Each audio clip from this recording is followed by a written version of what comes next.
আসসালামু আলাইকুম। আমি আদনান আরিয়ান আশিক, ইন্সপেকশন ইঞ্জিনিয়ার, নান্দনিক বাংলাদেশ লিমিটেড। তো আজকের দিনটা আসলে একটু ব্যতিক্রম। কারণ আজকে আমি কুমিল্লা যাচ্ছি ঢাকা থেকে। সো হুট করে মনে হলো যে একটা ভিডিও করা দরকার। এটাকে ব্লগ বলা যায় কিনা আমি জানি না।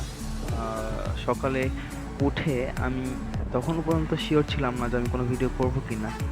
তো আমি যখন বের হই, ১ম এ টিকাতলির মোড়ে আসি। এরপর এখান থেকে বাস স্টপে এসে বাসে চড়ে তারপর রওনা করি কুমিল্লার উদ্দেশ্যে।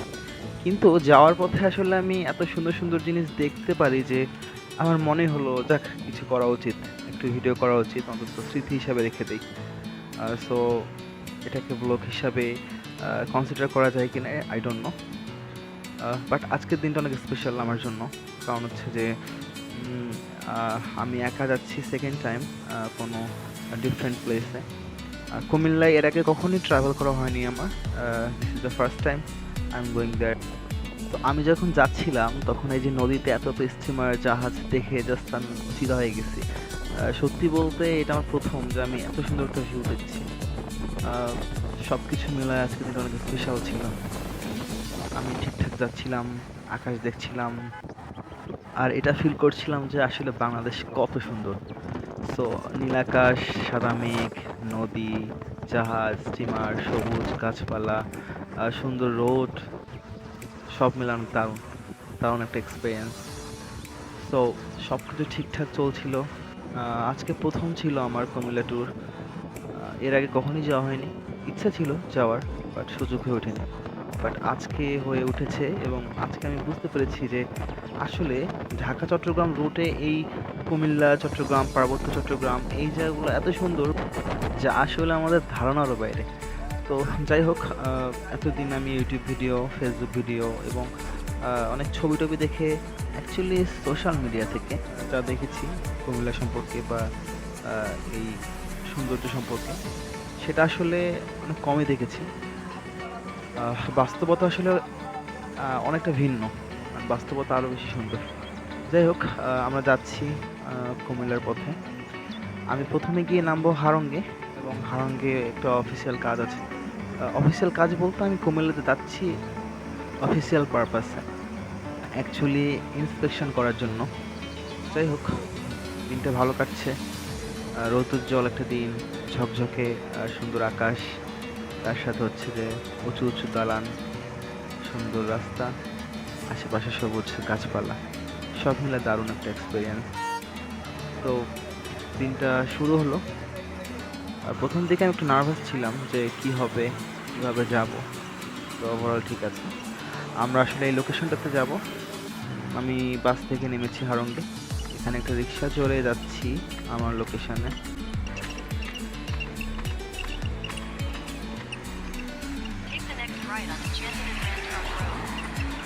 অবশ্যই আজকে আমাকে গাইড করছে গুগল। তো সে আমার ট্রাভেল ফ্রেন্ড বর্তমান। যাই হোক, এই রিক্সাওয়ালা মামা অনেক ভালো, সে অনেক ফ্রেন্ডলি। অনেক সুন্দর করে গল্প করতে করতে তার সাথে যাচ্ছিলাম। সব কিছু ভালোই চলছিল।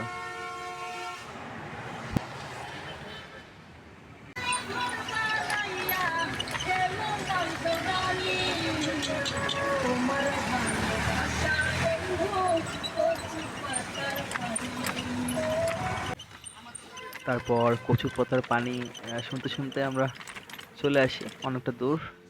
এখানে আমি থেমেছিলাম। আর রিক্সাওয়ালা মামাকে বলেছিলাম যে মামা একটু দাঁড়ান, আমি একটু দেখবো। তো সেও থেমেছিল। সে আমার সাথে এনজয় করছিল বিষয়টা। তো তার নিজের গ্রামের বাড়িও এখানে। তো আমরা একটা খুবই প্রত্যন্ত জায়গায় আসি, বাট অনেক সুন্দর জায়গাটা। এটি একটি প্রজেক্টের মতো। যদিও এখনো আমরা আসিনি সেই কাঙ্ক্ষিত স্থানে। আমরা অলমোস্ট দেয়ার, চলে এসেছি। তো এই জায়গাগুলোতে আশেপাশে যতগুলো জমি আছে সবগুলো আসলে কৃষি জমি। পাশাপাশি পুকুর আছে অনেকগুলো। তো এখানে মাছ চাষ করে অনেক কৃষকরা। এটাই হচ্ছে আমার কাঙ্ক্ষিত জায়গা যেখানে আমি আসতে চেয়েছিলাম। প্রজেক্টটা অনেক বড় ছিল, যার কারণ হচ্ছে যে এখানে একটা বড় গেট ছিল এবং ভিতরে যে দারোয়ান ছিল তাকে ডেকে আনতে হয়েছে এবং পরিচয় দেওয়ার পরে সে দরজাটি খুলে দেয়। তারপর আমি এগিয়ে যাই আমার কাঙ্ক্ষিত গন্তব্যে। চারপাশটা এতটা সুন্দর যে আসলে গ্রামের মধ্যে এত সুন্দর কিছু পুকুর দেখি ভালো লাগছে অনেক। এটাই সেই গেট। যাই হোক, আমরা একটু সামনের দিকে এগিয়ে যাই। তো ভিতরে এসে আমি আরেকজনকে দেখতে পাই। এই ভদ্রলোক বসেছিলেন আসলে। তো আমাকে দেখে উনি প্রথমে সালাম দিয়ে এসে জিজ্ঞাসা করলেন আমি কে।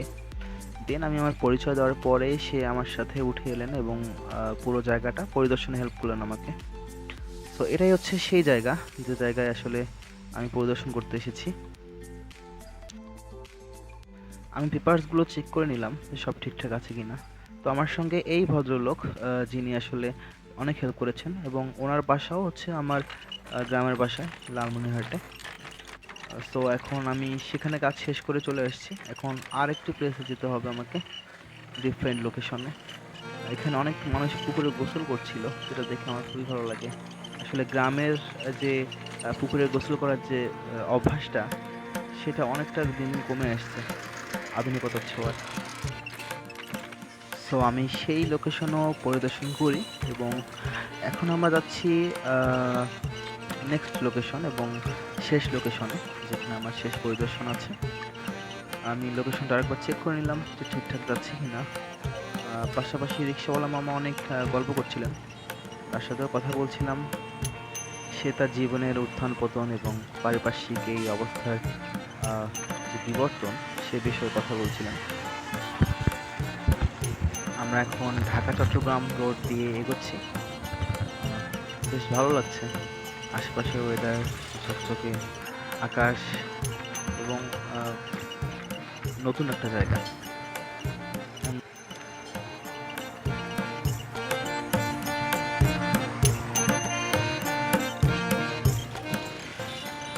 যাওয়ার সময় অনেক সুন্দর একটি মাজার চোখে পড়ে, হয়তো বা কোনো বিখ্যাত ব্যক্তির মাজার হবে।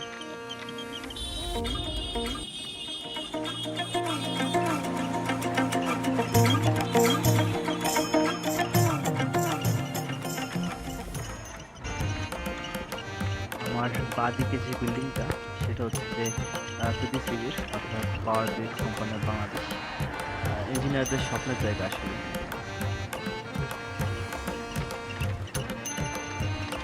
আমরা আসলে অনেক কাছাকাছি চলে এসেছি আমার শেষ লোকেশনে।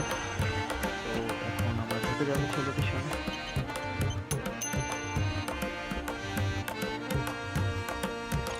আমি আমার শেষ লোকেশনে এসে পেপারসগুলো চেক করে নিচ্ছিলাম। এই লাল বর্ডার করা জায়গাটা হচ্ছে এই পুকুরটি। ভালো আছেন? আপনার বাসা কি এখানেই নাকি? তো এই ভদ্রলোকের সঙ্গে অনেক কথা হয়, তার সাথে দেখা করা হয় অফিসিয়াল পারপাসে। তো আমি প্রাইভেসির কারণে কথাগুলো এখানে তুলে ধরলাম না, বাট সে আসলে অনেক ডিফারেন্ট এবং অনেক ভালো একজন মানুষ। উনি যেভাবে আমাকে ট্রিট করেছেন, I will never forget it. Thank you uncle.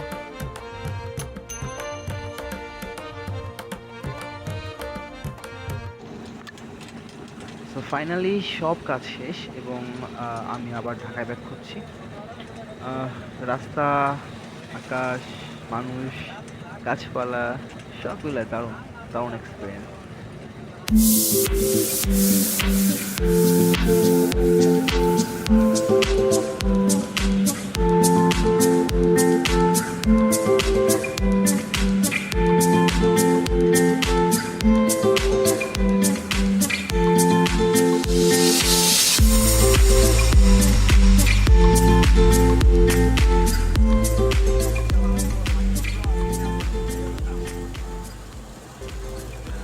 অনেকটা বেলা ফুরিয়ে এসেছে। হঠাৎ করেই আমাদের ফেভারিট ফুটবলার হামজা চৌধুরী ভাইয়ের সাথে দেখা, অবশ্যই সেটা বিলবোর্ডে। যাই হোক, সব কিছু দারুণ কাটছে। আমি ফিরছি ঢাকায়, ঢাকার উদ্দেশ্যে রওনা হয়েছি।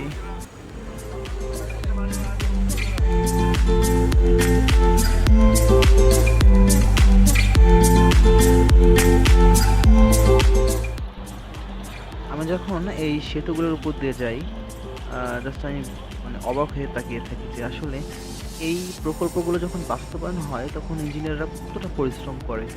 আসলে আনবিলিভেবল, তাদের প্রশংসা করাই যায়। অবশ্য আমি নিজেও একজন ইঞ্জিনিয়ার, হোয়াট এভার।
তারপর অনেকটা পথ পাড়ি দিয়ে অনেকটা বেলা ফুরিয়ে আমি ঢাকার কাছাকাছি চলে এসেছি।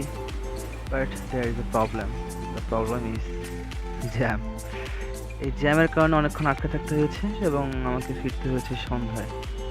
যাই হোক, ভালো থাকবেন সবাই, টাটা।